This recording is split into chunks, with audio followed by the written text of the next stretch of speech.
Le nom de votre équipe de recherche s'intitule « Chimiothérapie antiparasitaire ». En quoi cela consiste ? La chimiothérapie, c'est l'utilisation de substances chimiques, de molécules de synthèse ou d'origine naturelle pour traiter une maladie.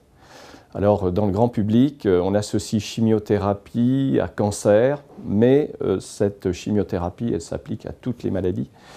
Et donc, en l'occurrence, nous concernant, il s'agit de chimiothérapie antiparasitaire, donc qui va consister à utiliser ces molécules, ces médicaments pour traiter des parasites, pour éliminer les parasites, qu'ils soient parasites humains ou parasites animaux. Donc la chimiothérapie, au même titre que la chirurgie, que d'autres approches thérapeutiques, elle sert à éliminer une maladie, et en l'occurrence ici, un pathogène.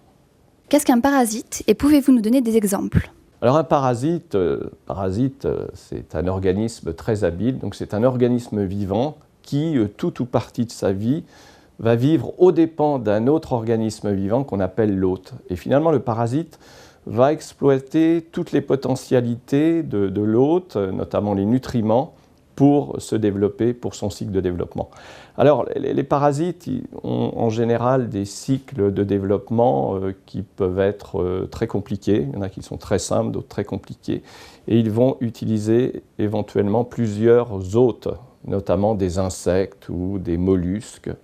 Et donc, il est important pour envisager la chimiothérapie antiparasitaire de bien connaître les cycles de développement, savoir à quel niveau on se situe pour pouvoir soit casser le cycle de transmission, mais en tout cas, et c'est toujours le cas, pour pouvoir traiter un individu parasité. Quels sont vos parasites préférés dans le cadre de vos recherches ? Alors le parasite préféré, donc on a plusieurs parasites dans le cadre de ce laboratoire dont on maintient les cycles de développement, mais celui qui est le plus développé dans le cadre de notre équipe, c'est la leishmanie. La leishmanie est responsable de leishmaniose, donc ce sont des parasites qui utilisent un insecte vecteur qui est le phlébotome, et en fonction de l'espèce de leishmanie, on va avoir des leishmanioses viscérales qui vont attaquer le foie, la rate, la moelle osseuse, des leishmanioses mucocutanées ou des leishmanioses cutanées. Donc, ce sont des parasitoses pour lesquelles il y a peu de médicaments. Les médicaments sont toxiques et ils sélectionnent des résistances. C'est la raison pour laquelle nous devons absolument travailler sur ces pathologies. Et en France en particulier, il y a une recrudescence de leishmaniose due d'abord à la leishmaniose canine qui est endémique dans le sud de la France, mais aussi avec les problèmes de migration, d'échange, de voyage. Il y a un certain nombre de cas de leishmaniose humaine chaque année. Comment, à partir d'un parasite, notamment d'une leishmanie, vous allez concevoir de nouveaux médicaments ? Voilà, alors là c'est toute une approche, je dirais une double approche, une approche ciblée et une approche non ciblée. Donc l'approche ciblée va consister à identifier une cible biologique. Alors en général, il s'agit d'une protéine dans un métabolisme particulier, une protéine qui idéalement va être spécifique du parasite qu'on ne va pas retrouver chez l'hôte.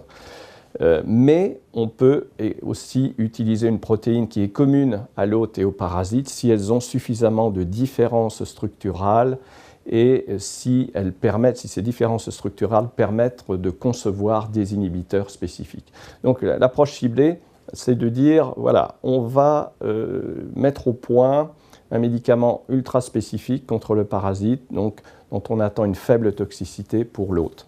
Et puis l'approche non ciblée, donc c'est une approche un peu plus empirique, une approche qui a été largement développée, et on va dire que 90% des médicaments antiparasitaires actuellement sont issus d'approches non ciblées. C'est-à-dire on est amené à avoir des modèles d'études in vitro, donc on a des leishmanies en culture à différents stades de développement, soit les formes qu'on trouve chez l'insecte, soit les formes intracellulaires qu'on trouve chez l'hôte, et on va faire un criblage, c'est-à-dire on va évaluer des extraits d'origine naturelle ou des molécules de synthèse pour identifier une activité. Et par exemple, au niveau des substances naturelles, quand on a une activité avec un extrait, eh bien, avec nos collègues pharmacognostes, il y a ce qu'on appelle un fractionnement bioguidé pour arriver à une molécule pure anti-leishmanienne. Et bien sûr, on va étudier aussi la toxicité in vitro et in vivo sur des modèles de leishmaniose expérimentale animale. Quel type d'activité collaborative développez-vous dans votre équipe? Alors, dans notre équipe, on a un certain nombre d'étudiants étrangers des 5 continents, d'Afrique, d'Amérique du Sud en particulier, d'Asie, et on a donc des doctorants ou des post-doctorants qui viennent parfaire leur formation et qui en même temps contribuent à faire avancer les travaux de l'équipe, parce que c'est grâce aux doctorants et aux post-doctorants qu'on peut produire des publications scientifiques. Et puis on a eu un besoin, depuis quelques années, un besoin de se structurer au niveau national et au niveau international. Au niveau national, il y a 6 ans, j'ai lancé un consortium antiparasitaire qui s'est étendu maintenant, consortium antiparasitaire et antifongique. On se réunit 2 fois par an pour faire le point, synergiser nos actions. Et là, j'ai transformé l'essai il y a 2 ans par un consortium européen que je coordonne sur 27 pays. Et donc, c'est extrêmement intéressant parce qu'on partage nos expériences, on monte des projets collaboratifs, on fait des demandes